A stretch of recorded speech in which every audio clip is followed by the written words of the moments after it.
buenos días, tengan todos ustedes. ¿Escuchan? Mauricio, ¿me escuchas? Sí, te escuchas. Sí, te escucho. Muchas gracias. Buenos días, Reyes. Perfectamente.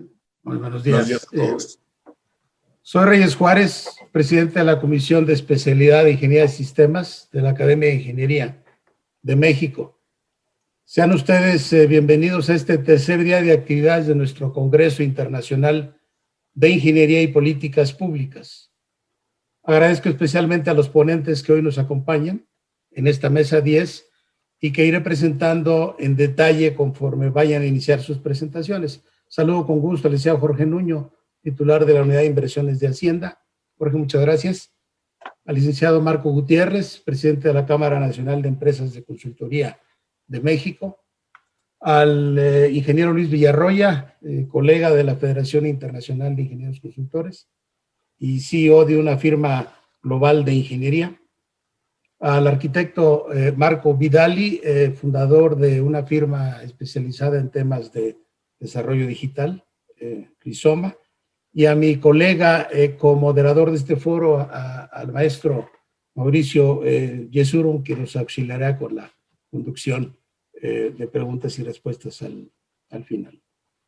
El tema que estaremos abordando en esta mesa 10 es el tema del ejercicio profesional de la ingeniería ante la nueva modernidad. Creo que para todos es claro que estamos viviendo una etapa inédita en nuestra historia a consecuencia de la pandemia del COVID-19. A todos nos preocupa principalmente la salud y esa ha sido la prioridad principal de los gobiernos en todo el mundo. Son alentadoras las noticias de que muy pronto se tendrá una vacuna contra esta terrible pandemia. Y así el mundo se prepara para un regreso a lo que se ha denominado nueva normalidad y que, a decir de varios de nuestros colegas, ni es nueva ni será normal. Una gran preocupación que viene acompañada de los efectos de la pandemia tiene que ver con su tremendo impacto económico y caída de los empleos. Hemos visto caer todas las economías del mundo, sin excepción, en un efecto sistémico sin precedentes por su magnitud, en donde todo el sistema económico mundial altamente interconectado está en crisis. Hoy la mayoría de los pronósticos indican que la economía mundial caerá alrededor del 4.4%. Para México se indica que será alrededor entre el 8 y el 9% para este año.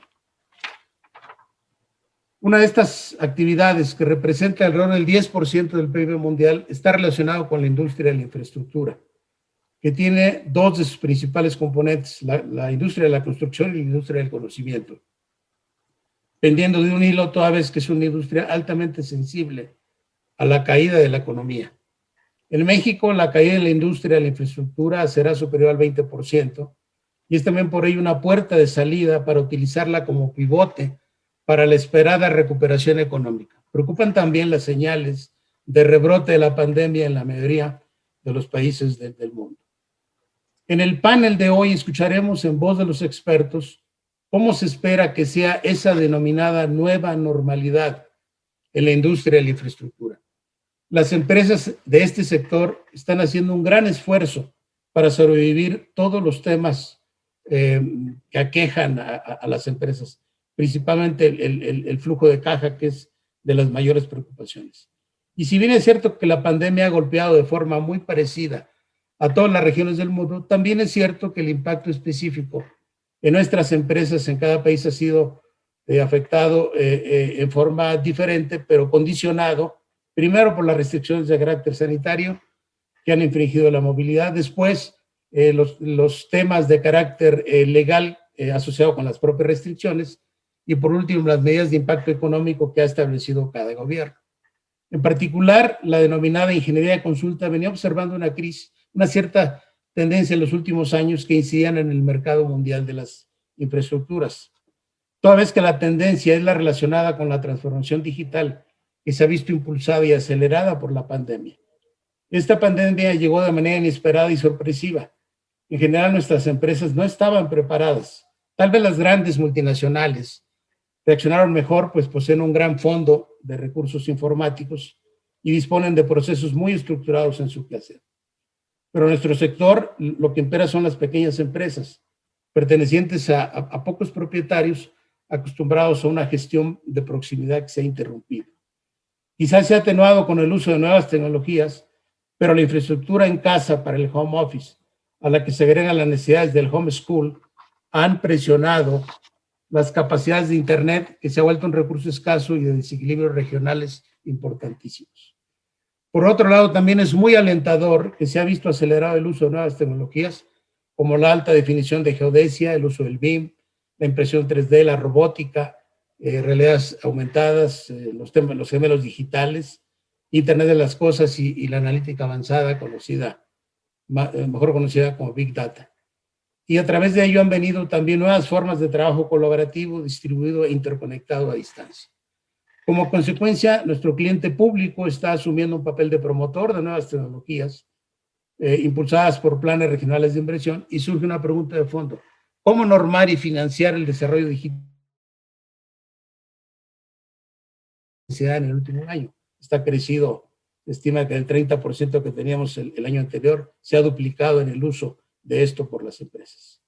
Y con este marco introductorio, yo quisiera solicitar la primera intervención al licenciado Jorge Nuño Lara. Él es titular de la Unidad de Inversiones de Hacienda. Señor Nuño es economista por el Instituto Tecnológico Autónomo de México. Cuenta con amplia experiencia en la evaluación socioeconómica, privada y financiera de proyectos de infraestructura energética, así como de la regulación aplicable a programas y proyectos de inversión en la Administración Pública Federal. Como dije, se desempeña actualmente como titular de la Unidad de Inversiones de la Subsecretaría de Egresos en la Secretaría de Hacienda y Crédito Público. Formó parte del equipo de transición en la Subsecretaría de Egresos de la Secretaría de Hacienda, encargado de los programas y proyectos de inversión. Tiene una amplísima experiencia profesional y ha desarrollado metodologías para evaluación socioeconómica de proyectos de exploración, producción de petróleo y gas, entre otros. Participó en el Foro Nacional de Ley de Obras Públicas y Servicios relacionados con los mismos, realizado por la Comisión de Infraestructura de la Cámara de Diputados. Y ha impartido diversas conferencias para divulgar el Sistema Nacional de Inversión Pública en México y participado en foros internacionales en Suiza, Gran Bretaña y Francia, abarcando temas diversos sobre planificación y desarrollo y el uso de asociaciones público-privadas en proyectos de infraestructura. Es un gran promotor de fortalecer los temas institucionales del ciclo integral de los proyectos de infraestructura en México.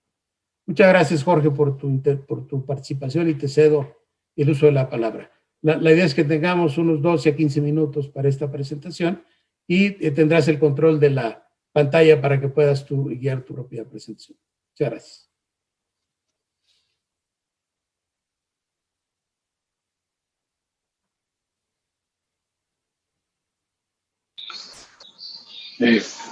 Gracias, doctor Reyes Juárez, y agradecerle la invitación a participar en el Congreso, y pues también por las amables palabras que dijo sobre mí, que son totalmente inmerecidas. Muchas gracias.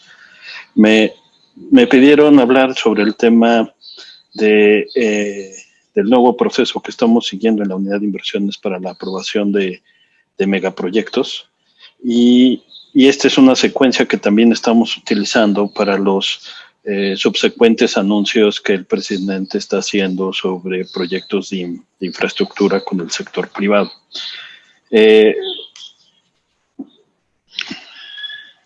Básicamente, los proyectos que los definimos de alguna manera, aquellos que son de mayor de 10,000 millones de pesos, pero la inversión no es el único factor que define un megaproyecto. La característica de estos es que son extremadamente frágiles, ¿no? Errores o omisiones de actividades críticas en las etapas iniciales pues tienen un efecto en cascada, y que se ve tanto en el costo como en la entrada en ejecución del proyecto, y esto pues presiona las finanzas públicas. Entonces, para ello estamos proponiendo una autorización por etapas de forma secuencial, en la que ha sido la mejor práctica en el desarrollo de proyectos en industrias como la química, petroquímica, farmacéutica, exploración y producción, refinación, transformación industrial. La idea es tener un proceso ordenado desde una etapa que le denominamos FEL, Front-End Loading, en donde la primera etapa es una evaluación a nivel de idea. Lo que queremos es conceptualizar el proyecto. La siguiente etapa sería FEL 1 y tener una evaluación a nivel perfil. Posteriormente entrar a la compuerta del FEL 2 para desarrollar 2 evaluaciones, uno de prefactibilidad, otro de factibilidad, y al final la evaluación definitiva, y el hito más importante es que es poner en ejecución y posteriormente poner en operación el proyecto. ¿Qué consiste cada una de estas etapas? Bueno, el FEL 0 pues es una evaluación a nivel de idea, en donde lo que estamos solicitando es que nos presenten el proyecto en los mecanismos de planeación que anualmente las secretarías le presentan a la Secretaría de Hacienda para la formación de presupuesto. Los costos y beneficios son de referencia, están alineados al Programa Nacional de Desarrollo y pues solamente se identifica un problema o oportunidad. ¿Qué entregables tenemos? Una cédula de proyecto y un plan de trabajo propuesto para FEL 1. Si esto tiene sentido, entonces acreditaríamos la etapa FEL 0. El costo de desarrollar el FEL 0 pues va contra los propios recursos que tiene el equipo que está desarrollando el proyecto. Para desarrollar FEL 1 calculamos que más o menos debería de costar un 0.5% del valor del proyecto. ¿Y qué esperaríamos que se hiciera aquí? Bueno, una evaluación a nivel perfil, en donde los costos y beneficios son paramétricos. El alcance del proyecto es preliminar, se hace un estudio de stakeholders, se identifican los estudios a desarrollar, se proponen las alternativas de solución y el problema y oportunidad ya está analizado bajo una metodología marcológica. Tenemos un costo-beneficio a nivel perfil, un plan de trabajo para la etapa FEL 2 y la integración del equipo del proyecto. Si el análisis costo-beneficio, que es el documento que va gobernando las compuertas de cada uno del proceso, dice que es un proyecto rentable, entonces acreditamos esta etapa y concluimos que debemos de seguir en la siguiente formando el proyecto. Recordar que cuando hacemos una preparación de proyectos, la parte más intensiva es la adquisición de información. Y adquirir información cuesta tanto tiempo como dinero. Entonces hay que tener en cuenta que hay que ir tomando decisiones sin tener que gastar innecesariamente en información que ya no vamos a necesitar más adelante. En la etapa FEL 2 la dividimos en 2 partes. Uno es para seleccionar la alternativa, en donde aquí lo que necesitamos es identificar las alternativas que son técnicamente factibles, hacer una evaluación a nivel de prefactibilidad y con estas respuestas podríamos hacernos las preguntas de si conviene hacer una asociación público-privada. Si es así, pues nos iríamos por el tramo de estudios que pide el artículo 14 de la ley APP. Si la decisión es no, entonces hacemos obra pública tradicional y continuamos con la definición del alcance. O sea, el objetivo del FEL 2 va a ser cerrar el alcance del proyecto, en donde todos los estudios que hayamos identificado en FEL 1 deberán estar concluidos, todas las factibilidades deberán estar concluidas, hay una estimación definitiva de costos y beneficios, los alcances están completamente cerrados y nos preparamos para la licitación desarrollando las bases de usuario. ¿Qué entregables? Pues el caso de negocio y el plan de trabajo para el FEL 3 y desarrollar el plan de monitoreo y control. A diferencia de la etapa anterior, aquí ya estamos pensando que vamos a gastar 1.5% del valor del proyecto. Finalmente, la etapa FEL 3 es la definitiva, en donde ya tenemos la evaluación definitiva del proyecto. Ya tiene el proyecto todos sus dictámenes de los terceros expertos independientes en caso de que se solicite. Ya hay una asignación de presupuesto, comienza la licitación de la ingeniería, procura y construcción, se asignan contratos, inicia el proceso de monitoreo y control y, por supuesto, inicia la ejecución. Esta es la parte más importante porque ya gasté 3% del valor del proyecto, pero es bien importante que si aquí vamos a gastar el 3% y aquí decimos que siempre no hacemos el proyecto, pues quiere decir que las etapas anteriores fallaron, ¿no? Es por eso que vamos gastando poco a poco, adquiriendo información, preguntándonos si es válidos continuar o no con el proyecto. Entonces, ¿qué conclusiones tenemos sobre el proceso FEL? Es que un proceso de acreditación por etapas pues dirige los recursos hacia los proyectos de inversión de más alta prioridad, ¿no? O sea, impedimos que proyectos que no están listos terminen su etapa FEL 2 o FEL 3, ¿no? Solo se autorizan los recursos necesarios para cada etapa. El documento clave en todo el proceso pues es el caso de negocio o costo-beneficio, el cual pues explica la justificación del proyecto, documenta los objetivos de más alto nivel y las metas de desempeño en los indicadores de rentabilidad y por supuesto de los indicadores de salud del proyecto.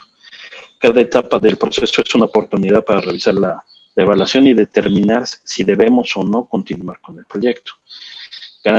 Este proceso garantiza que los proyectos sean exitosos en tiempo, costo y calidad y hace más eficiente y efectivo el gasto de inversión. La adecuada preparación pues, nos permite capturar los beneficios que queremos obtener de cada uno de los proyectos, así sean proyectos públicos o sean privados, ¿no? Porque aquí lo más importante es que el país esté invirtiendo. Si posponemos proyectos, pues estamos dejando de capturar beneficios que íbamos a tener antes. Y si nos está costando más, pues esto quiere decir que estamos orientando recursos que no teníamos programados a estos proyectos y estamos dejando de hacer otras cosas. Los proyectos están bajo nuestro control, ¿no? Y nadie los prepara más que nosotros, ¿no? La razonabilidad de los supuestos clave está en la evaluación costo-beneficio, ¿no? Tener claro qué tan razonables son los supuestos es lo más importante. La evaluación nos dice qué proyectos debemos hacer y utilizar para orientarlos a las mejores alternativas. La adecuada preparación y gestión de los proyectos garantiza la mayor eficiencia en el uso de recursos, ¿no? Los proyectos se desenvuelven en 4 dimensiones: alcance, costo, tiempo y calidad. Si no entendemos el trade-off entre cada una de ellas, no vamos a poder obtener los beneficios y las metas que queremos del proyecto. Si queremos acelerar la ejecución del proyecto, entonces tenemos que entender cómo cambia eso en el alcance, en el costo. Si eso no está entendido, pues entonces sí estamos en serios problemas. Y es por eso que este proceso FEL trata de orientar a tener estas respuestas, ¿no? Finalmente, en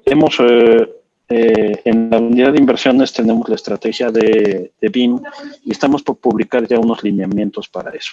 Básicamente lo que vamos a hacer con el tema de BIM es para ciertos proyectos y conforme a las disponibilidades presupuestales ir construyendo la infraestructura para que tengamos un cuarto BIM dentro de la oficina de proyectos de Hacienda, ya sea oficina mayor o unidad de inversiones, y pedirle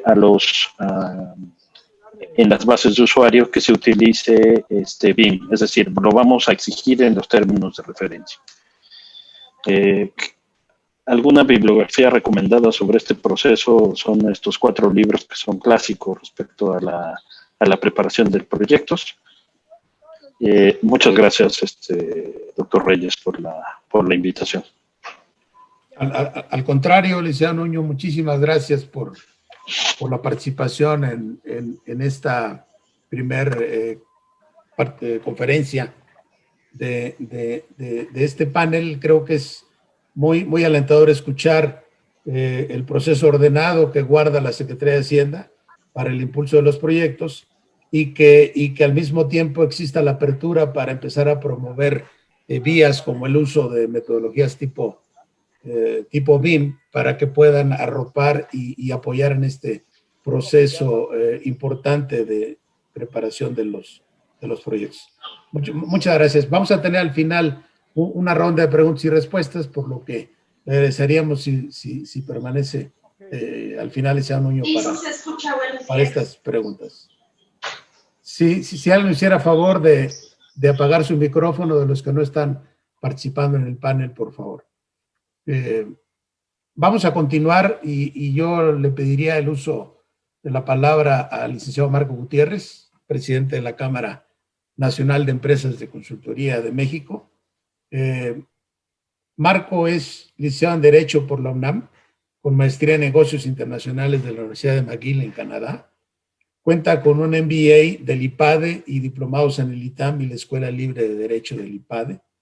Es presidente, como mencioné al inicio, de la Cámara Nacional de Empresas de Consultoría desde mayo del 2019. Anteriormente ocupó otros cargos dentro de la Comisión Ejecutiva de la Cámara como tesorero de la misma.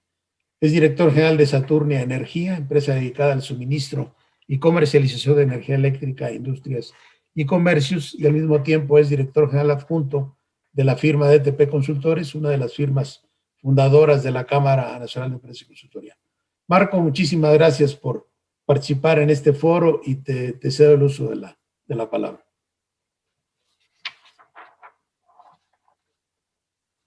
Sí, si enciendes tu micrófono, por favor. Gracias. Muchas gracias, querido Reyes. Primero que nada, agradecerte la invitación hoy. Disculparme por el hecho de, como bien presentaste, de no ser ingeniero y estar aquí en la Academia de Ingeniería. Saludar con mucho gusto a Mauricio Jesurún, también expresidente de Cámara y buen amigo. Saludo también con mucho gusto al licenciado Jorge Nuño, muy interesante la presentación y muy relevante además la presentación que acaba de hacer. Y a los demás compañeros de la plática de hoy, a Luis Villarroya, que vendrá más adelante, y al arquitecto Marco Vidali. Así que, sin más preámbulo, me han pedido platicar hoy y creo que puedo compartir mi pantalla. Me han pedido platicar sobre el futuro del ejercicio de la ingeniería en las empresas de consultoría. Me parece que para ello resulta especialmente relevante el ver cómo estamos hoy y qué podemos esperar para el futuro.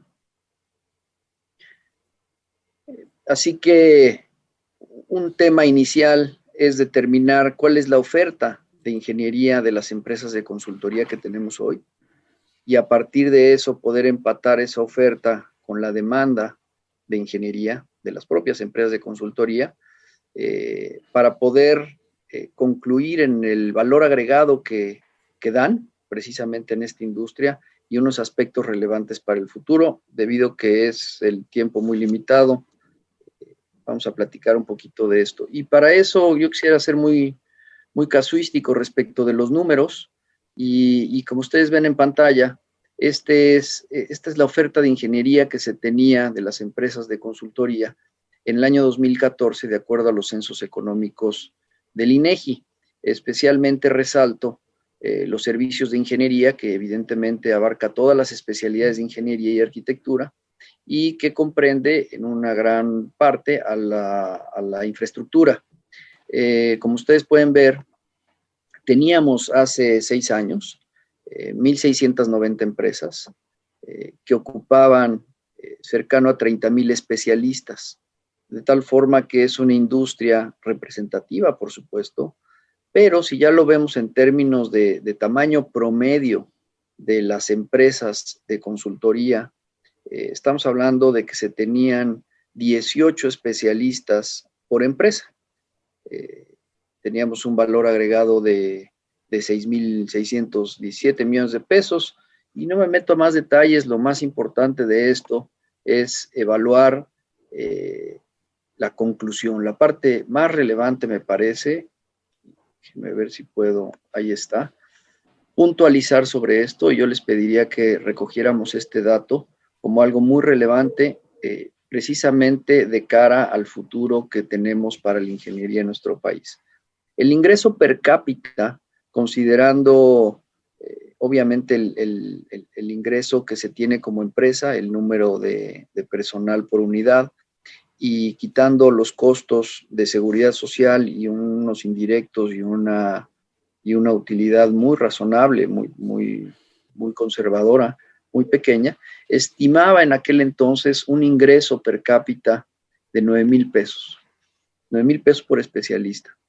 Y me parece que este es el centro de lo que vamos a platicar para ver el futuro que tenemos las empresas de consultoría. Para el año 2019, los números crecieron. muy importante señalar que ya estamos cerca de 2.500 empresas de consultoría, especialmente en servicios de ingeniería, como decía, y arquitectura, asociadas a infraestructura, que emplean cerca de 50,000 personas.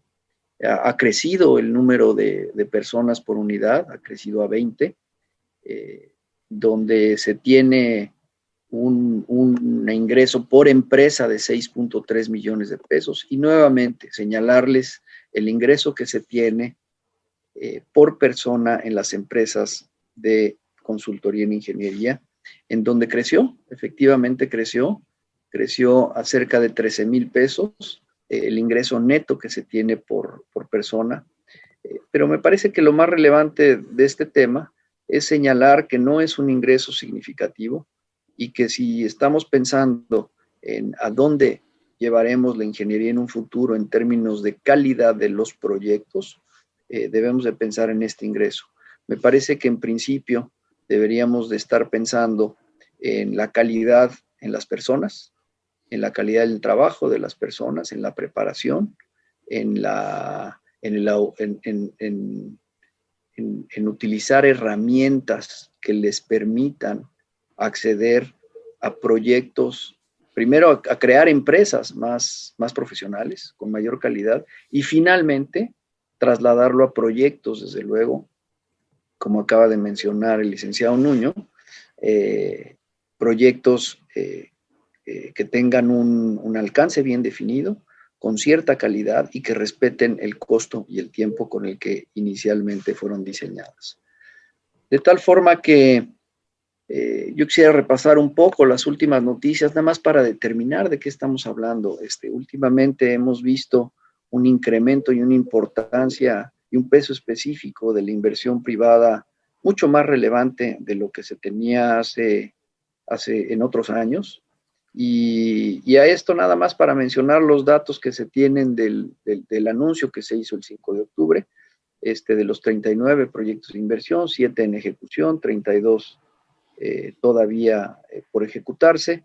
Y muy rápido nada más, ustedes recordarán que estamos hablando de una tercera parte de los proyectos es energía, 2/3 partes comunicaciones y transportes.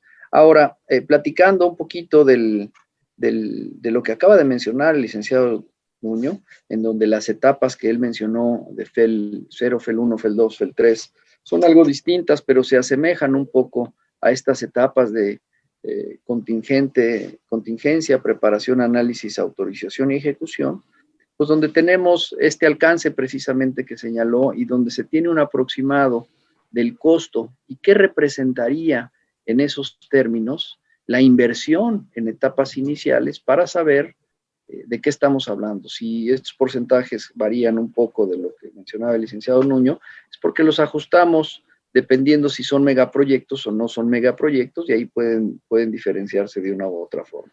La ejecución estamos señalando un 5%, porque incluirá el proyecto ejecutivo, desde luego, y eso representa un costo sustancial del proyecto. Pero lo más relevante de esto es pues, hacer énfasis en determinar cómo estamos y a dónde nos podemos mover. Es decir, de esta cartera en particular, para ser casuísticos, tenemos en etapa de preparación 5 proyectos, en etapa de análisis 9 y en etapa de autorización 16 proyectos. Muchos están listos. Y si nosotros estimamos lo que se requiere de invertir para finalmente sacar adelante, estamos hablando en proporción, conforme a los porcentajes que decíamos, de cerca de 1,000 millones de pesos. De los 39, tan solo servicios, incluyendo preparación y supervisión, probablemente determinamos 3,500 millones de pesos, y de los megaproyectos, los 4 principales proyectos, probablemente 5,000 millones de pesos para este año, para 2021. De tal forma que resulta, con este análisis de oferta y demanda, no estoy incluyendo los megaproyectos en detalle. Todos sabemos que hay inversión en Tren Maya, en el Felipe Ángeles, en Dos Bocas y en el corredor interoceánico, y que representarán en suma quizás todos los proyectos probablemente superen los 500,000, 600,000 millones de pesos, pero el próximo año, evidentemente, no se invierte la totalidad, sino solo una parte. Por eso es que estamos esperando que para el próximo año, si se hace una inversión como se tiene prevista en los megaproyectos de 100,000 millones de pesos, probablemente alcanzamos un monto en servicios de 5,000 millones. ¿Y a dónde nos lleva esto? Bien señalaba el licenciado Nuño, qué bueno que me precedió esta plática, y se tiene muy bien estudiado que cuando no se hace una adecuada preparación de los proyectos, el sobrecosto y el sobretiempo es una realidad aritmética. No lo vamos a poder evitar. Por ahí tenemos un colaborador que hizo un estudio y un recorrido de los megaproyectos en el mundo, y en donde creo que el único megaproyecto que cumplió con tiempo y forma fue el Guggenheim de Bilbao, y eso porque no tenía que liberar derecho de vía. Es decir, es una cuestión natural el que haya un sobrecosto, un sobretiempo, por la complejidad de los proyectos, y hasta de dónde, pues empezamos en los 20%, si se pueden ir un 50% o mucho más, y nuestro país no escapa de esta realidad, lo hemos visto en varias ocasiones, en donde se han duplicado, y por qué no hasta triplicado el costo de los proyectos cuando no se hizo una preparación adecuada. En términos generales, estimamos que todos los servicios asociados a un proyecto de infraestructura podrían alcanzar un 8%, si consideramos no solo la preparación, sino el proyecto ejecutivo, y también sumamos la supervisión de la obra, ingeniería independiente, en fin, la figura que se tenga para verificar la calidad en tiempo y en forma durante la construcción, y estamos hablando cercano a un 8% de servicios. Ahora, señalaba también el licenciado Jorge Nuño que se van a incorporar la metodología BIM precisamente para añadir esta certidumbre que se requiere en costo, evitar los sobreprecios, y para allá vamos. Es decir, el corazón de esta introducción es señalar que si no nos concentramos en subir la calidad de las personas, no se podrá tener proyectos de calidad. Pero para eso tenemos que tener en mente la oferta que se tiene de servicios de ingeniería, y por qué no decirlo abiertamente, el ingreso per cápita, porque también hay una fuga de conocimiento, también hay una fuga de capital humano. Así que tenemos como una realidad hacia el futuro un crecimiento en el número de empresas de consultoría, como ustedes, de servicios de ingeniería específicamente, como les presenté, con un crecimiento sostenido del 9-10% al año desde 2014, un crecimiento en el número de profesionistas cercano a 50,000 profesionistas dedicados a servicios de ingeniería. También se ha incrementado el valor agregado per cápita de cerca de 9,000 pesos a 13,000 pesos, pero no es suficiente si queremos alcanzar calidad nivel BIM para los proyectos. 13,000 pesos per cápita, desde luego que no es suficiente. No podríamos pensar que por menos de $1,000 podríamos incorporar a los megaproyectos a personal calificado, a personal que tuviera las competencias y la preparación para poder reflejar en los proyectos el conocimiento que han adquirido. De tal forma que, como una introducción muy breve, solamente señalar que para poder tener proyectos de mayor calidad necesitamos tener personas mejores preparadas, y por lo tanto tendremos empresas que dan servicios de mayor calidad, y solo así lo vamos a poder ver reflejado en proyectos que respeten el costo, el tiempo y el alcance con el que originalmente se planearon. Esa sería la introducción, Reyes. Nuevamente agradecer a la academia y especialmente a ti por la invitación el día de hoy, y saludar a mis amigos y mis compañeros de panel. Un gusto estar con ustedes esta mañana. Muchas gracias, Marco, por tu participación. Creo que nos das un panorama muy claro de cómo está la industria en este momento, y las expectativas y el alineamiento, y creo que la disposición a poder hacer estas colaboraciones con Hacienda para adaptarse a los procesos de preparación, y desde luego al uso de las nuevas tecnologías que sin duda van a revolucionar el quehacer de nuestra industria. Vamos a continuar, y yo quisiera que pasáramos ahora a escuchar un panorama del ejercicio profesional de la ingeniería en el mundo. Y para ello contamos con la participación del ingeniero Luis Villarroya, que dirige una firma de consultoría en ingeniería con presencia en 55 países del mundo. Así que Luis tiene una visión muy clara de qué está pasando hoy por hoy con la ingeniería, cómo este encierro nos está afectando y qué debiéramos hacer. Voy a permitirme presentar en una breve semblanza la trayectoria del ingeniero Villarroya. Él es ingeniero de Caminos, Canales y Puertos por la Universidad Politécnica de Madrid y tiene un MBA por la Universidad de Northwestern de Chicago, en Estados Unidos.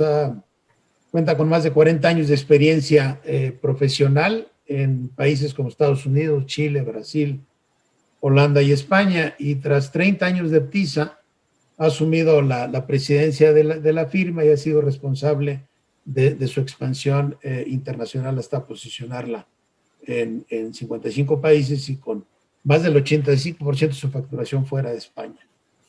Él está vinculado fuertemente a los sectores de la ingeniería en Tecniberia, que es la asociación española, del cual fue presidente, y mantiene un vínculo muy importante con la Federación Panamericana de Consultores. Ha sido también vicepresidente de la Junta Directiva del Club de Exportadores e Inversores de España y miembro del Consejo de Orientación Estratégica de ICES España, que es el organismo de exportación e inversiones. Experto en APPs y con una gran exposición internacional en participaciones en este tema. Luis, muchísimas gracias por estar presente en este congreso de la Academia. Te agradecemos tu participación y te cedo el uso de la palabra. Muchas gracias, Reyes, y un cordial saludo a todos mis amigos presentes en estos momentos y a todos los asistentes. Y mi más sincero agradecimiento a la Academia de Ingeniería por permitirme participar en este importantísimo Congreso Internacional de Ingeniería. El doctor Juárez me ha pedido que hable sobre el ejercicio profesional de la ingeniería en otras regiones, en otros países del mundo, ante esta nueva realidad. Durante los próximos 15 minutos les daré unas opiniones personales y unas leves ideas sobre lo que es esta nueva normalidad o esta nueva realidad en la que vivimos, cómo está viviendo nuestro sector la pandemia, cuáles son las diferencias básicas entre las diferentes regiones del mundo y, lo que en mi opinión es más importante, qué significa el impacto de esta nueva realidad sobre las tendencias del mercado mundial de infraestructuras que veníamos viendo en los últimos ejercicios. Miren, hay algo que a mí me sorprende. En la historia de la humanidad, los cambios son algo que se han generado lentamente, que se han ido asumiendo, que se han ido primero matizando, luego definiendo y luego asumiendo. Al mundo occidental nos llegó la pandemia a Europa a mediados de febrero. Se desbocó en marzo. Bueno, pues en abril absolutamente todo el mundo hablaba de la nueva normalidad, de la nueva realidad. Es decir, en este caso, un cambio sociológico implicó un tiempo de un mes. Miren, a mí me parece que alguien estaba esperando la oportunidad para acuñar este concepto y ponerlo en boga. Porque si hay algo que yo creo que es absolutamente cierto, es que lo normal no es nuevo y lo nuevo no es normal. Pero ahí vivimos y ahí estamos. Otro de los mitos que se ha generado con esta pandemia es que la pandemia ha desatado una serie de fenómenos de cambios estructurales, sociales y empresariales importantes. Pues yo creo que no es exacto. La pandemia no ha traído al mundo empresarial nada realmente nuevo. Sí es cierto que ha acelerado muchísimas cosas, pero si hablamos del auge del teletrabajo, si hablamos del comercio electrónico, si hablamos de casi todo lo que está sucediendo, eran temas que existían ya antes y que la pandemia ha acelerado. Evidentemente, lo que son los temas sanitarios no tienen nada que ver y eso es muy específico. La gran incógnita que se me suscita a mí, por lo menos, ante esta nueva realidad, es qué va a pasar con nuestro tejido social. Se dice que es probable que la pandemia, a lo largo de esta crisis y de esta ola que estamos viviendo, la segunda ola y de la tercera que se vaticina para enero, va a matar alrededor de 2 millones de personas en el mundo. Pero hay una pregunta que no se hace nadie y es, ¿qué va a pasar después? ¿A cuántos millones de ciudadanos del mundo les va a traer la miseria más absoluta? ¿Cómo van a ponerse las cifras de paro? ¿Qué va a pasar con el desempleo y con la destrucción del tejido empresarial? Y luego, ¿qué está pasando con nuestra gente? Miren, en España, por lo menos, ustedes pueden encontrar cualquier medicina para el COVID, incluso el Redisivir que es tan famoso y tan escaso. ¿Saben lo que no hay? Ansiolíticos, ni uno, agotados. Los problemas de ansiedad, de depresión, etcétera, están afectando a la sociedad de manera dramática. Y de eso, pues parece que nadie quiere hablar. Y luego es evidente que si la globalización ya estaba tocada, ya estaba dañada, sobre todo fruto de determinadas políticas de algunos de los líderes mundiales, esto ha significado un retroceso importantísimo para la globalización. De manera general, todos los países del mundo y todas las regiones del mundo empezamos a sufrir la pandemia con un confinamiento, con un cierre, que al cabo de unos meses o de un cierto tiempo, poquito a poco, fue transformándose a una normalidad controlada. Pero si hay algo que es curioso, es que a pesar de que todos sabíamos que desde diciembre existía un virus malísimo que estaba matando un montón de gente en China y en países como Corea o Japón, o como en España sabíamos que en Italia había un montón de muertos, todos vivíamos al margen. Y de manera que cuando a cada uno de nosotros nos llegó, nos pilló de repente, sin avisar. Y creo que ninguna empresa estaba preparada para ello. Como decía antes el doctor Juárez, las grandes empresas estaban mucho mejor preparadas. Estaban mejor preparadas por dos cosas. Primero, porque tienen unos grandes medios, unos sistemas de comunicación, etcétera, muy importantes. Pero luego porque las grandes empresas, sobre todo las multinacionales, son empresas de procedimiento. Todo tiene un procedimiento. Y los procedimientos viajan muy bien. Los procedimientos ayudan a controlar en la distancia. Y por lo tanto, en la situación en la que hemos estado viviendo de cada uno en su casa, ha ayudado muchísimo a gestionar la empresa. Pero es verdad, la mayoría de nuestras empresas no son grandes empresas. Son empresas pequeñas o medianas, que pertenecen a una o dos o tres personas, con una gestión basada en el cara a cara. Y la distancia ha empeorado la capacidad de gestión de todas esas empresas. Durante el confinamiento se ha hablado muchísimo del trabajo, como el teletrabajo, como si eso fuera la solución para todo. Pero es que, oiga, según estudios que tenemos realizados en Europa, los trabajos de diseño, de puro diseño, es decir, de estudio, de oficina, no llegan al 35% del total de nuestra actividad. Luego parece que el 65% restante nadie habla de él, pero ese 65% se ha paralizado y el teletrabajo no lo ha solucionado. Es evidente que el teletrabajo ya formaba parte de la cultura de algunas empresas y que a partir de ahora lo formará de manera más específica. Pero quien se crea que va a seguir trabajando en su casa 7 días a la semana, yo creo que se equivoca. Además, miren, en EFCA, en la Asociación Europea la Federación Europea de Asociaciones de Ingeniería, se ha hecho un estudio que no nos atrevemos a publicar, y era sobre medir la productividad. ¿Qué pasa con el teletrabajo y la productividad? Se llegó a una conclusión, y es que en los primeros meses de la pandemia la productividad subió, pero a partir de ahí empezó a bajar. Y en estos momentos, comparado con antes de la crisis, la productividad está entre un 10 y un 15% por debajo de lo que había en aquellos momentos. Además, es evidente que el roce hace el cariño y, por lo tanto, la ausencia de estar en las oficinas generará desarraigo. En nuestro sector es fundamental la cercanía para formar a la gente. Yo no sé cómo voy a promocionar a alguien a quien no conozco, con el cual no tengo un trato diario y no soy capaz de saber realmente cómo es. Y luego, ¿para qué un profesional que trabaja en su casa quiere pertenecer a una empresa? Eso fomentará muchísimo el tema de los profesionales libres. Uno de los mayores problemas que nos hemos encontrado ha sido la ausencia de movilidad, ya no solo interregional. Empresas como la mía, que trabajamos en todo el mundo, hemos tenido un auténtico problema porque al principio nuestros expertos fueron repatriados a sus respectivos países y no pueden volver, con lo cual tenemos los proyectos parados. E incluso dentro del mismo país, pues todos sabemos que hay dificultades. No nos engañemos, la gente no quiere volver. La gente que está teletrabajando ha descubierto que se ahorra 1 hora de ida y 1 hora de vuelta. Y cuando le dices ahora vuelves a la oficina, te dice que ni hablar. Y no descarto que el miedo al contagio, el transporte público, la cercanía influye, pero lo otro también.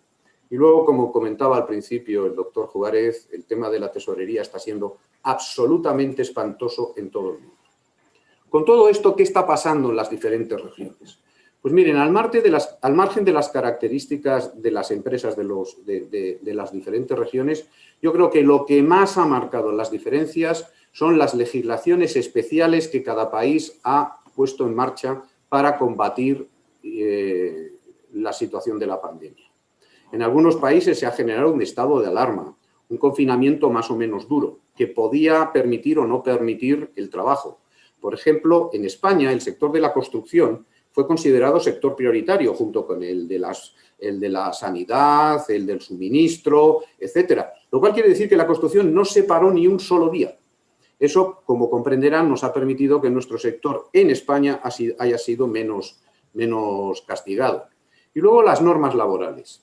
Todos los temas inherentes a la salud y a la protección de riesgos laborales, que ha sido un desorbitado cambio diario. La obligación de mantenimiento de empleo en algún país muy cercano a México estaba prohibido por decreto, por ley, despedir a la gente durante la pandemia aunque no tuvieran trabajo. Y luego en otros, como en España, se nos ha permitido la generación de lo que se llamaban expedientes de regulación temporal, que durante la época de la pandemia la gente se podía ir a su casa, el Estado les pagaba una parte muy sustancial de su salario y las empresas nos liberábamos de un coste económico importantísimo. De todas maneras, la mayor parte de las diferencias han venido del grado de desarrollo que cada empresa tenía en cada país. Y ahora permítanme que les hable un poquito de lo que son las tendencias que se venían observando en el mundo de las infraestructuras y que se han visto afectadas. Empezamos por la más obvia, la transformación digital. Que nadie se enfade conmigo, pero nuestro sector no es excesivamente favorable a los cambios. Somos tecnológicamente avanzadísimos y incorporamos inmediatamente las nuevas tecnologías y los nuevos conocimientos técnicos, pero no somos favorables a los cambios de estructura empresarial y de modelo de negocio. Nuestro sector aún está por definir cuál es su camino en la transformación digital. Y luego además tenemos un problema y es que las administraciones públicas no son excesivamente favorables a los cambios tecnológicos, son muy conservadores y por lo tanto no nos impulsan hacia ello. Quien piense que porque está implantando un BIM o porque están desarrollando un BIR está en la transformación digital está equivocado. O sea, la cantidad de temas que implica la transformación digital al final se transforman en un modelo de negocio distinto, totalmente distinto al que estamos acostumbrados. Y no veo en nuestro sector que estemos evolucionando en exceso por ahí.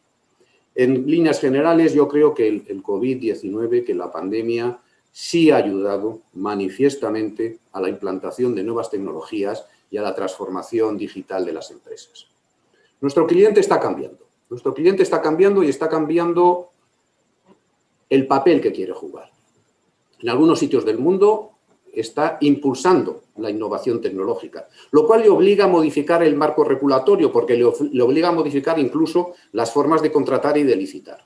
Miren, en Europa, para combatir la pandemia se ha generado un programa específico de 700.000 millones de dólares, voy a decirlo, de euros, perdón, 825.000 millones de dólares para salir adelante. Y, curiosamente, los fondos van para la transformación, para financiar proyectos de transformación digital y medioambiental, no de infraestructuras. Nos están orientando hacia un sector distinto, queramos o no. 700.000 millones de euros.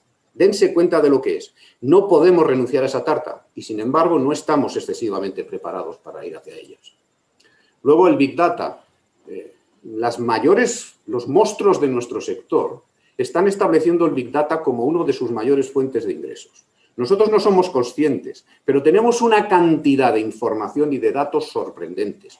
Datos sobre tráfico, datos sobre construcción, datos sobre comportamientos de montones de cosas y no les hemos empezado a explotar. En otros sitios sí, conozco monstruos de nuestro sector, norteamericanos, europeos, fundamentalmente ingleses y australianos, que han generado una división específica para explotarlo. La pandemia ha parado un poco, porque igual que hay mucho dato epidemiológico en nuestro sector, pues por ejemplo el tráfico, una autovía ha reducido el tráfico, los datos no valen. Y luego ya para terminar, para seguir los megaproyectos. Los megaproyectos se han visto también penalizados. ¿Por qué? Pues porque lo mismo que sucede con la globalización, los megaproyectos suelen tener un carácter transfronterizo. En el momento en que esa dificultad se hace mayor, lógicamente los megaproyectos se ven penalizados. Y lo mismo sucede con los mercados emergentes. Los mercados emergentes estaban teniendo otra vez un gran auge, un florecimiento importante. La pandemia les ha generado un retorno a los mercados de proximidad y, por lo tanto, una falta de flujos monetarios acudiendo hacia esos. Bueno, absolutamente en el último minuto y derrapando por la pista, he terminado en hora y agradezco una vez más la posibilidad que me han dado de compartir con ustedes este tiempo. Muchas gracias. Estimado Luis, muchísimas gracias por tu participación. Nos das una serie de reflexiones muy importantes con tu experiencia y creo que serán de muchísima utilidad para las conclusiones del foro. Vamos ahora a entrar en algunos ejemplos específicos del uso de nuevas tecnologías y escuchar la intervención del arquitecto Marco Vidali, quien nos hablará del diseño evolutivo para optimizar la infraestructura social. En esta conferencia nos va a mostrar un análisis de cómo ha sido la evolución tecnológica y su impacto en la arquitectura, así como ejemplos reales de arquitectura inteligente aplicada a diferentes segmentos como vivienda, oficinas, factibilidad de terrenos y desarrollo urbano. Rápidamente voy a hacer una presentación de la trayectoria de Marco. Él es arquitecto mexicano con maestría en la Universidad Politécnica de Cataluña en Barcelona. Cuenta con 2 especialidades en alta dirección por parte del IPADE y el EGADE en conjunto con el Instituto de Empresa de Madrid. Cuenta también con un certificado de Design Thinking por el CEDIM. Con cerca de 20 años de experiencia profesional en diseño y construcción en América Latina, Estados Unidos y Europa. Fundó y fue director de ICABIM y ha sido miembro de las comisiones de I+D+I, Investigación, Desarrollo y Innovación, de los consejos de administración de Actica, de ICNO y SAP a nivel global y de NAC3 de Autodesk. Muchas pláticas en diferentes países. Fundó una firma especializada en este tipo de temas, Rizoma, hace algunos años, y ha estado involucrado en la preparación y desarrollo de más de 200 proyectos complejos que involucran el uso de estas tecnologías. Marco, muchísimas gracias por participar y te cedo el uso de la palabra. Listo, ¿me escuchan ahí? Sí, sí te escuchamos perfectamente. Ya.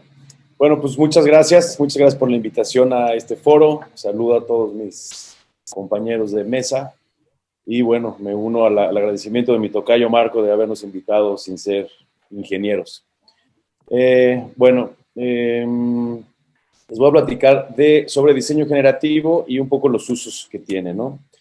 Vamos a ver un poco antecedentes, un poco de cómo la tecnología ha afectado el diseño. Después le entraremos directo, ¿no? ¿Qué es el diseño generativo? ¿Por qué lo necesitamos? ¿Para qué sirve? Y algunos breves ejemplos. Si hiciéramos una gráfica donde medimos la calidad de los proyectos en un eje y en el otro el tiempo y la tecnología, podríamos estar todos de acuerdo que en algún momento todos los proyectos tenían cierto estándar de calidad, ¿no? Si nos vamos un poco más atrás a los primeros planos, vemos este plano de Egipto, ¿no? Es un corte de 2500 a.C. Contra este plano de los 80s y en realidad pues vemos que pasaron casi 4500 años y es prácticamente lo mismo, ¿no? Tal vez cambió la técnica, pero es un avance muy corto, ¿no? Si estamos hablando de 4500 años. Volviendo al tema del estándar de los proyectos, si vemos esta gráfica, esta imagen, perdón, vemos a los ingenieros y a los arquitectos trabajando en proyectos que tomaba mucho tiempo hacer, pero por lo mismo eran proyectos que tenían un estándar de calidad elevado, ¿no? Estaban los mismos arquitectos y los mismos ingenieros diseñando y produciendo los documentos al mismo tiempo, ¿no? Si fijáramos ese estándar de calidad y después avanzamos en el tiempo y con la tecnología, vemos cómo en los 60s aparece esta tecnología. O sea, en MIT ya estaban diseñando o por lo menos explorando formatos de movimiento de elementos en 3D paramétricos, podríamos decir, donde en una de las vistas afectan todas las demás vistas. No es un respirador digital, se está hablando de algo en 3D en los 60s en MIT, ¿no?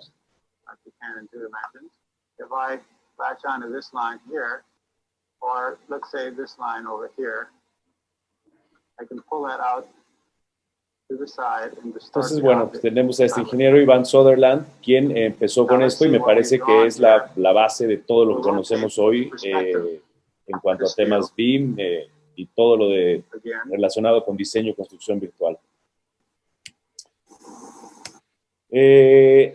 Entonces, podemos ver cómo en el tiempo empezamos a tener proyectos de mayor calidad, pero también la tecnología nos afecta y empezamos a tener proyectos de menor calidad. No necesariamente el uso de tecnologías hace que los proyectos tengan mejor calidad.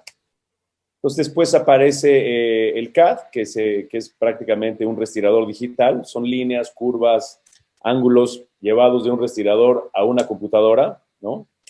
Y con esa tecnología se empiezan a desarrollar las ciudades, ¿no? Importantes y otros proyectos. En este vemos 5 de las ciudades que tienen mayor puntuación de calidad de vida de la gente. Pero al mismo tiempo, con esa tecnología vienen los bloques que todos conocimos y también este tipo de proyectos, ¿no? Entonces, aquí podemos empezar a ver cómo la tecnología sí que nos ayuda a tener mejores proyectos, pero también tiene su parte negativa.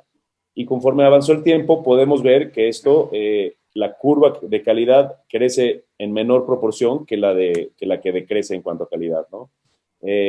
Cuando empiezan a aparecer ya las plataformas BIM o de diseño específicamente arquitectónico de ingeniería apartadas del 3D, que son modelos más inteligentes ligados a bases de datos, pues bueno, también podemos tener edificios o formas más complejas como como el que mencionó Marco también, el Guggenheim de Bilbao, pero también aberraciones como esta, ¿no? Entonces la tecnología nos funciona también para hacer cosas, como insisto, buenas, pero también cosas que ya son proyectos que no funcionan y los podemos hacer desgraciadamente más rápido, ¿no?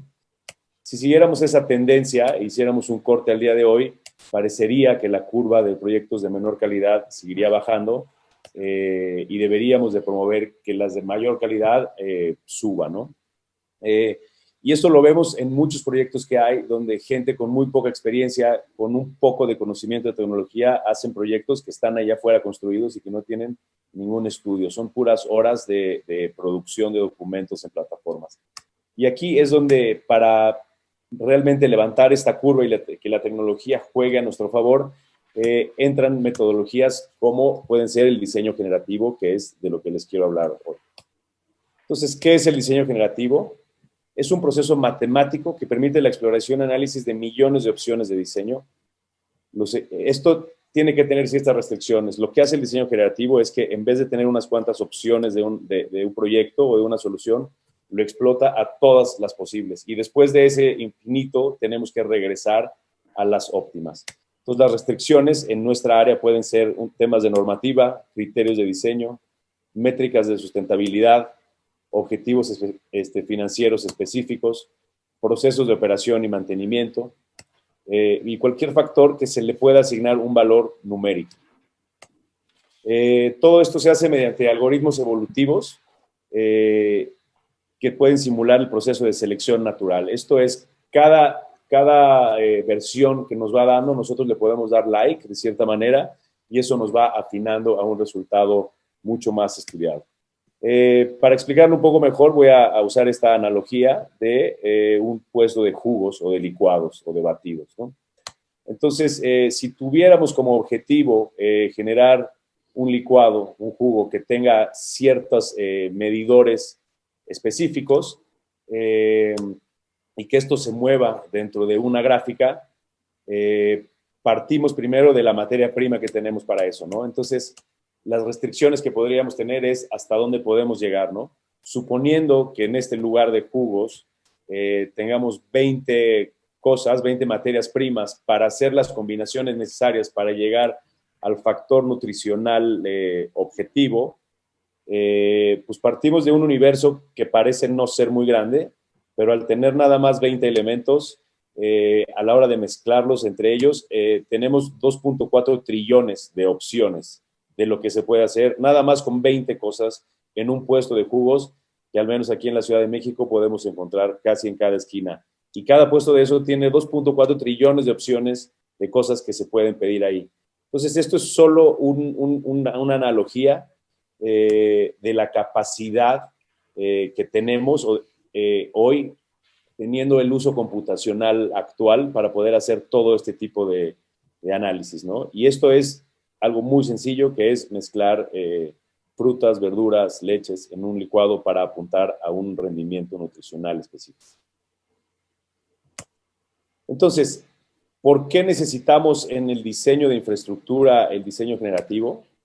Porque en un proceso tradicional, un arquitecto, un urbanista, un despacho de ingeniería, cuando tiene un proyecto, dependiendo del tamaño, del tiempo y del monto del contrato, parten de un universo de opciones, ¿no? Habrá despachos muy chiquitos o arquitectos o ingenieros independientes que le piden un proyecto, hace una opción y esa opción es la que lleva al cliente y eso es lo que se hace.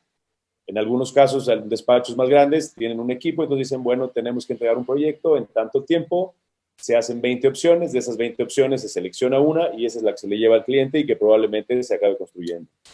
En empresas más grandes, a lo mejor se parte de 100 opciones, de ahí se seleccionan una o dos, se le acercan al cliente, se acaban de ajustar y eso es lo que se materializa. Entonces, de la mayoría de los proyectos que vemos hoy, son proyectos que se materializan de un universo de 1, 20, 100 o tal vez 1000 opciones de la que se empezó a concebir el proyecto. Sin embargo, con el diseño generativo, tenemos la capacidad de analizar prácticamente todas las opciones posibles, ¿no?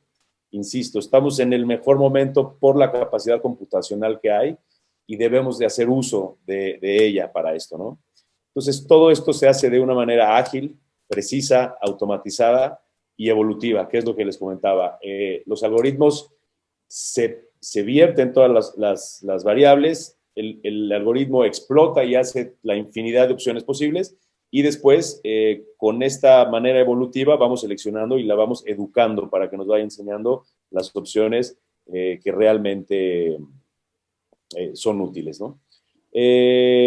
¿Para qué sirve? Pues justo para esto, para llegar de un universo prácticamente infinito de opciones a la mejor con unos medidores muy puntuales, ¿no? Los usos que al menos nosotros le hemos dado puede ser para acomodos espaciales, análisis de potenciales de terrenos, optimización de formas, optimización de rendimientos, optimización estructural, de movimiento de tierras, de energía, de retornos de inversión. Las soluciones están basadas siempre en los datos de los que nos podemos alimentar, reglas, normas y experiencia. Este es un ejemplo de un acomodo de oficinas, de locales dentro de una oficina, ¿no? Entonces, hacemos una matriz donde ponemos todos los locales que tiene que haber, el número de oficinas, lo metemos en una de las plataformas que usamos y empieza a generarnos opciones. Entonces, esta plataforma nos arroja opciones de 20 en 20 de cómo se pueden acomodar estas oficinas dentro de un piso vacío, ¿no? Por decirlo así. Entonces, nos empieza a arrojar opciones de 20 en 20 y después le tendremos que poner las restricciones de decir, bueno, el baño de hombres tiene que ir junto al de mujeres, la cocina tiene que ir junto al comedor, la recepción tiene que estar enfrente de los elevadores, etcétera, y con eso vamos afinando. Sin embargo, nos dimos cuenta que nada más acomodar 30 locales dentro de un espacio libre nos da este número, ¿no?, de opciones, que para nosotros es como infinito, pero en realidad no es infinito. Nos metimos un poco más a ver qué era, y era el equivalente a todos los granos de arena de todas las playas de la Tierra 35 veces. Ese es el número de opciones en las que se pueden acomodar 30 espacios en un piso vacío de oficinas. Entonces, pues el chiste no es tener ese universo gigantesco, porque entonces estaríamos en un problema mayor. Tenemos que llegar a una solución mejor, no a tener 4,000 trillones de opciones, ¿no? Este ya es uno de los ejemplos prácticos, ¿no?, donde en uno de los terrenos primero analizamos las pendientes, esto con los criterios del diseñador. Nos dice, bueno, para mí la pendiente óptima es de 0 a 15 grados, de 15 a 30 grados está aceptable, de 30 a 45 más o menos, y a partir de 45 ya no, porque implica unos temas de costos complejos. Entonces, en la tercera columna vemos la zona de juego de un terreno para desarrollar, por ejemplo, y abajo los prototipos del diseñador de los edificios que pueden ir ahí. Y en el último eje vemos una matriz de combinaciones de estos edificios para ver cómo se cumple con la normativa, y arriba al final una malla que vamos discerniendo para poder tener menores opciones. Si el edificio se puede acomodar a cada centímetro del terreno, es muy amplio. Entonces hacemos una red donde tenemos los ejes orientados hacia las mejores vistas y el otro hacia el sur para tener un tema de iluminación. Posteriormente empezamos a seleccionar los terrenos. Este es un desarrollo muy grande que tiene muchos lotes y cada lote había que hacer un análisis de qué era lo óptimo, ¿no? Y lo óptimo puede ser las variables que cada quien quiera, de iluminación, de vistas hacia afuera, de rendimientos económicos, de movimiento de tierras, etcétera. El chiste es encontrar como un balance, por eso ese ecualizador arriba. En este caso se estaba haciendo un análisis para optimizar el retorno de inversión. Y después la plataforma, una vez que seleccionamos los terrenos, nos empieza a arrojar todas las variables posibles y tenemos un esquema del lado izquierdo que con unos sliders podemos cambiar las restricciones de cómo van a funcionar, ¿no? Esto es un poco cómo funciona, ¿no? Las 5,000 trillones de opciones a los que sean están atrás haciendo todo este movimiento. Nosotros no lo vemos, nosotros le pedimos que nada más nos vaya enseñando las que cumplen con nuestras restricciones. Y después vamos analizando, ¿no? Estos son ejemplos, me voy a ir rápido, ¿no? Del costo estimado de sótano, cuál es la mejor opción, costo estimado de construcción, cuál es la mejor opción, el costo de relleno traído de ahí del terreno o de fuera, cuál es la mejor opción, o sea, balance de rellenos, ingresos, número de departamentos, cumplimiento de normativa, etcétera. Entonces, este es otro algoritmo que funciona diferente. Este algoritmo funciona cuando el mercado está pidiendo un tipo de departamento muy específico y en ese caso se parte al revés. Entonces, tenemos la cantidad de departamentos con la forma específica que queremos poner y en este caso los empieza a acomodar dentro del terreno tomando en cuenta las restricciones perimetrales y todas las de normativa. Aquí vemos, ¿no? Cómo movemos la restricción y el edificio empieza a reaccionar en tiempo real y esto siempre está en un tema de cumplimiento con todas las métricas que tenemos. Y ya nada más para terminar esta parte urbana, ¿no? Donde vemos este tipo de tejidos que se hacen específicamente aquí en las afueras de la Ciudad de México, ¿no? Donde al final esto, de cierta manera, hay cierta integración social, ¿no? Funcionan como comunidad, a diferencia de los desarrollos grandes, donde nada más es como partir el cerro y hacer algo nuevo, donde no hay comunidad y donde no hay, donde no existe la escala humana como tal, ¿no? Entonces, estos son ejemplos, le voy a adelantar un poco, de creaciones de ciudades nuevas, ¿no? Suponiendo que se pudiera, se hace un programa arquitectónico, se ve la liga y la colaboración entre todas las áreas dentro de esa mini ciudad y se empieza a hacer una traza que de cierta manera responde a la topografía y a los tipos de barrios, de cómo debería de funcionar socialmente, ¿no? Esto nos va de cierta manera también cuantificando el tema de las vialidades, los anchos, donde hay zonas de mayor tráfico, ubicando parques, zonas deportivas, etcétera, ¿no? Y el tiempo es implacable, Marco. Sí, sí. Y este último ejemplo, ¿no? Que es una parte ya a una escala un poco mayor, donde hablamos ya de ciudades completas, donde tenemos ciertos medidores, número específico de metros cuadrados, número específico de áreas verdes, y entonces le ponemos candados a ciertas cosas y podemos empezar a jugar alrededor, ¿no? Podemos jugar con los parques alrededor, podemos jugar con las alturas, y en este caso podemos jugar con las manzanas, ¿no? Aquí podemos moverlas, hacerlas más anchas, anchos de calles, los tamaños de los patios centrales, los tamaños de los lotes, etc. Y bueno, con eso termino un minutito pasado. Ahí está mi mail por cualquier cosa. Sé que fue breve el tiempo y bueno, aquí estamos por cualquier duda que haya surgido. Muchas gracias. Muchas gracias, Marco. Siempre el tiempo es implacable en estos eventos y nos gustaría siempre tener mayor disponibilidad, pero tenemos que dar pie a la agenda. Muchísimas gracias a todos los panelistas por sus valiosas aportaciones y vamos a hacer en el tiempo que nos queda, los próximos 6 minutos, una sesión de preguntas y respuestas que han venido ya llegando por el chat Y yo le voy a pedir a mi colega académico, el ingeniero Yesurum, expresidente de CENEC y vicepresidente de Nuevas Tecnologías en el Colegio de Ingenieros Civiles, que nos ayude con el desahogo. Previamente, el licenciado Nuño se disculpó porque tuvo que salir a una reunión a Palacio, pero me dice que dejó contestadas algunas de las inquietudes que se expresaron. Así que, Mauricio, por favor, te cedo el uso de la palabra. Muy bien, muchas gracias, doctor Juárez, y mucho gusto en saludar a mis queridos amigos aquí del panel. A todos ellos hemos compartido varias actividades juntos y les mando un caluroso saludo. Pues desafortunadamente las preguntas que tengo son para el licenciado Nuño, ¿sí? Y no veo aquí las respuestas en el panel, pero las voy a plantear, Reyes, y quizás podamos ayudar con algo, ¿no? Entonces, la primera pregunta que nos hace Humberto Marengo dice si la Secretaría de Hacienda y Crédito Público tiene prevista alguna bolsa de dinero para hacer las diferentes etapas de FEL. ¿Sabemos algo al respecto? ¿Alguien sabe?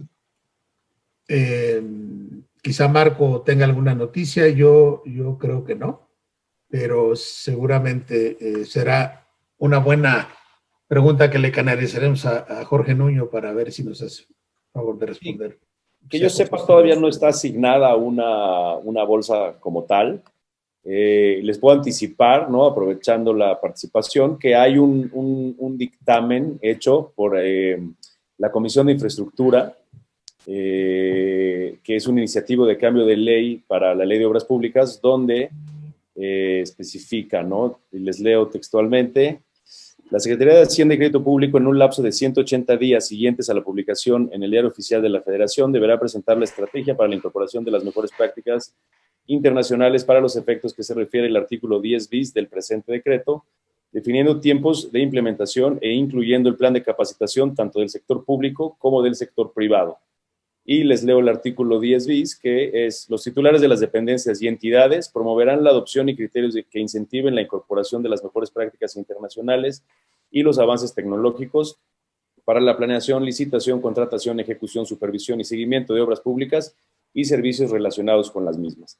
Esta es una iniciativa que se ha hecho con un grupo de empresas e institutos, encabezada por el diputado Exome, y que se está trabajando en esa iniciativa de cambio de ley. Es la información que yo tengo. En cuanto a montos y todo eso, creo que todavía no hay nada asignado.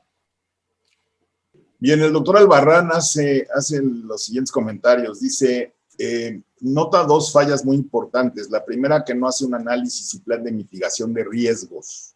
El análisis de la metodología FEL. No sé, Reyes, si tú tengas algún comentario al respecto. Yo creo que no es explícito quizá en las láminas, pero si se lee con cuidado toda la normativa, por ejemplo, especialmente cuando ve la estructuración de APPs, está incluido en las especificaciones un análisis de riesgos. Sí, probablemente hoy en las día láminas no lo el ven. análisis de riesgos prácticamente está en todos los proyectos ya como requisito, ¿no? Se ha vuelto fundamental, y coincido con lo que dice el doctor Albarrán. Es estrictamente indispensable que se incorpore explícitamente el tema de análisis de riesgos. Ya se volvió quizá cuando inicia cualquier proyecto, la tarea número uno es cuáles son los riesgos que me voy a enfrentar desde todos los ángulos y puntos de vista, sin duda. Y nos comenta también el doctor Albarrán, dice, el BIM es prácticamente inútil en el rol que tiene Hacienda, ya que requiere recursos que no tiene e información muy dinámica a la que no tiene el acceso que se requerirá.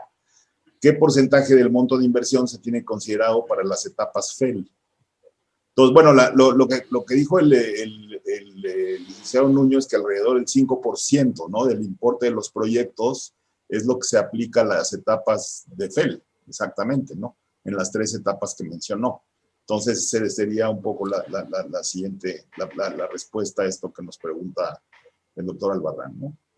El ingeniero Erwin Soto dice, felicidades por los trabajos, y dice, si se han comparado las metodologías FEL con la PDRI, Project Definition Rating Index. No sé si alguien esté familiarizado con eso.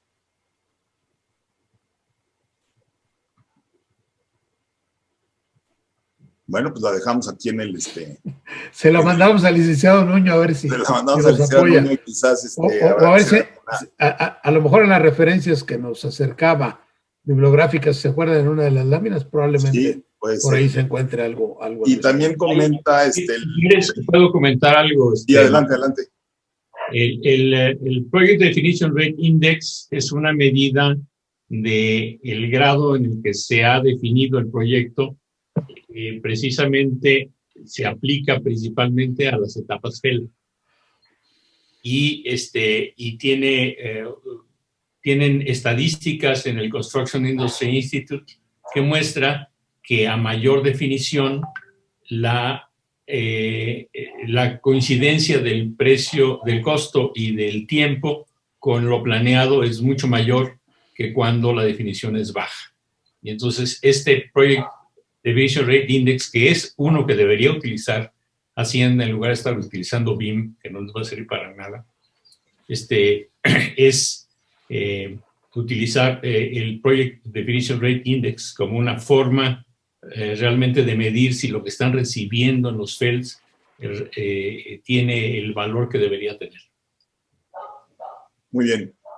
También comenta el ingeniero Otto Fritz que está muy de acuerdo con Marco Gutiérrez en cuanto a incrementar la calidad del personal, porque si no tenemos pues, profesionales preparados, pues cualquier cosa que hagamos desde el lado de tecnologías sofisticadas pues no va a funcionar, ¿no? Marco, ¿algún comentario? Sí, muchas gracias, Mauricio. Yo tendría dos comentarios. Uno respecto de los fondos de la Secretaría de Hacienda. Mira, es importante señalar que por un lado la unidad de inversiones pues no cuelga de la misma subsecretaría de crédito público, sino de planeación, y entonces hay que procurar que se hablen, ¿no? Es decir, el jefe de la unidad de banca de desarrollo, que cuelga de del subsecretario de crédito público, son los que tradicionalmente han aportado los fondos para que se haga la preparación adecuada de los proyectos, se han canalizado a través de banca de desarrollo, de Banobras, y sabemos que pues están cortos y que sí es indispensable que le dediquen dinero a la preparación. Hay un programa no solamente de dinero, sino de mucho conocimiento y capacidad técnica en Banobras ya acumulado a través de los años para la preparación de proyectos. Tienen programas de financiamiento, hay fideicomisos también como el FEPI para la preparación de proyectos, pero es necesario que fluya el dinero. Efectivamente, si no hay dinero para la adecuada preparación, con certeza matemática podemos decir que va a haber un sobrecosto y que va a haber un sobreprecio en los proyectos. Así que más vale invertir en la etapa correcta, invertir los fondos que se requieran ahora y evitar el tener sorpresas de 50%, 100% de sobrecosto en un futuro, ¿no? Bueno, obviamente el ecosistema de la construcción de infraestructura, donde se ejercen su actividad muchos ingenieros, pues es el más grande del mundo y representa del orden del 13% del PIB mundial. Entonces, hoy la tecnología, como bien se ha dicho aquí, pues es una herramienta. La tecnología nunca va a sustituir al conocimiento, a la experiencia, al conocimiento especializado, yo diría, porque la ingeniería tiene muchas ramas y habrá que ser ya especialistas en cosas, no pueden ser todólogos, ¿no? Pero quizás una pregunta a nuestro amigo Luis Villarroya, con su gran experiencia mundial, yo diría, al manejar una empresa global, es ¿cuál sería tu opinión por qué hay tanta resistencia de los sectores públicos a incentivar el uso de tecnología? Por ejemplo, una cosa que yo creo que ya debe desaparecer es el papel, ¿no? O sea, no es posible que estemos entregando reportes en carpetotas y en una serie de documentos impresos, cuando verdaderamente la tecnología digital nos ayuda muchísimo a ser más fluidos en ese sentido, ¿no? O sea, entremos a una oficina de cualquier supervisor de obra y vemos en el piso una bola de carpetas y de reportes que nunca va a consultar y que además llegan tarde. ¿Cuál sería tu opinión al respecto? Coincido contigo total y absolutamente que nuestro cliente no responde a las necesidades de cambio que tiene el sector. Yo comentaba hace poco que un proyecto que tuvimos que realizar nosotros en BIM para la Administración española, después de realizarlo y entregarlo en BIM, nos pidieron por favor que entregáramos 12 ejemplares en papel del proyecto. Cada proyecto eran como 4 cajones de 1 metro cada uno de ellos. Y al final es que yo creo que la administración tiene que realizar un esfuerzo de formación para sus funcionarios, para sus empleados. O sea, es muy difícil que un funcionario, que un empleado público admita algo, nuevas tecnologías, si no las conoce, no le resultan familiares y no tiene las herramientas con las cuales aplicarlas. Por lo tanto, su reacción natural es defenderse. ¿Defenderse cómo? Bloqueándolas. Pues empecemos por ahí. Empecemos porque la administración forme a su gente, requiera a los nuevos funcionarios capacidades distintas y a partir de ahí probablemente poco a poco irán asumiendo el cambio que las empresas queremos hacer, pero nos cuesta. Y luego, evidentemente, la administración tendrá que pagarlo. O sea, lo que no pueden pretender es que nosotros nos hagamos expertos en BIM a los mismos honorarios, a los mismos fees con los que vienen realizando proyectos, vamos a llamar, convencionales, o que seamos capaces de establecer temas tecnológicos absolutamente punteros que exigen una gran inversión en nuestras empresas a los honorarios que vienen realizando para trabajos convencionales. Gracias, Luis. Aquí una pregunta para el arquitecto Vidali de Agustín Ortega García. Dice, ¿qué porcentaje del costo total de un proyecto representa el tipo de análisis que nos presentó? Pues es difícil calcularlo ahorita, son tecnologías nuevas, entonces, como todas las tecnologías nuevas, al principio son caras y al final, pues igual que muchas otras tecnologías, se pagan solas, ¿no? O sea, una interfaz que te va a optimizar el proyecto y te va a hacer un cálculo automatizado de corte y relleno, pues tendría que generar un ahorro, no podría costar más de lo que te va a ahorrar, ¿no? Entonces, me parece que como todas las tecnologías, hoy es algo caro, sin embargo, es un proceso que se deberá ir democratizando poco a poco. Y para cada caso es muy diferente, entonces es difícil dar hoy un porcentaje, ¿no? Sí, en los megaproyectos que tenemos en marcha, como el Tren Maya y el Interoceánico, pues supongo que se van a tener que hacer análisis como los que muestras, porque va a haber estaciones, va a haber desarrollo urbano alrededor de estaciones.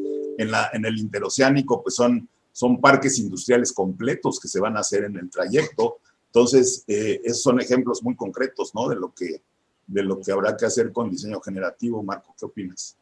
Exacto. Sí, justo para eso, para desarrollo de polos poblacionales, para parques industriales, todo eso tiene muchísima cabida y tenemos nosotros ejemplos y clientes con los que estamos trabajando ese tipo de cosas. Bien, Álvaro San Pedro dice, los sobrecostos se deben mucho a los indeseables reprocesos en el diseño. Esto debe poderse minimizar mediante un seguimiento con enfoque a procesos, mejor supervisión y capacitación al personal. Pues ahí están las empresas de consultoría, ¿no, Marco? Gutiérrez. Absolutamente. O sea, el tema central, y lo acaba de mencionar también Luis, es incorporar tecnología es factible, la tecnología ahí está, pero se tienen que dedicar los recursos para poder pagar por esa tecnología.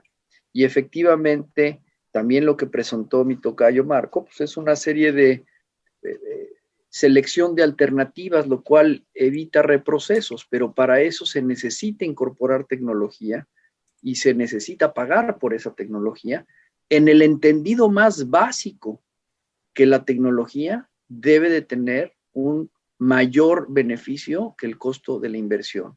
Pero no se puede seguir pensando en la miopía de vamos a tratar de pagar muy poquitito al principio porque no sabemos si vamos a hacer el proyecto, ahorrémonos todos los centavos, no importa si después cuesta el doble o el triple. Y esa es una miopía que se tiene todavía hoy en proyectos, principalmente los que tienen una iniciativa pública, y que se debe de olvidar, se debe de pensar en el costo total del proyecto y no solamente en lo que se invierte al principio, porque el beneficio, sobre todo si se usan herramientas tecnológicas, necesariamente se va a ver reflejado en el costo total del proyecto. Mauricio. Doctor Reyes, te paso el micrófono para cierre. Sí, Mauricio, muchas gracias. Bueno, pues tenemos que cerrar el panel. Yo quisiera agradecer a todos y cada uno de ustedes su valiosísima participación. Esto formará parte de las memorias del Congreso, que también se las haremos llegar para su conocimiento. Creo que ha sido una mesa muy buena, con muchas reflexiones. Los temas de la tecnología, sin duda que han jugado una mención importante aquí, pero quizá sobre todo lo que es muy importante es que la importancia que tiene la ingeniería para ayudar al desarrollo, y así como ya tenemos una vacuna próxima para los temas de la salud, muchos pensamos que la mejor vacuna para salir de la crisis económica son los proyectos y la inversión en infraestructura. Entonces esperamos que esa vacuna también empiece a fluir más rápido que la otra para que nos cure a todos. Muchas gracias.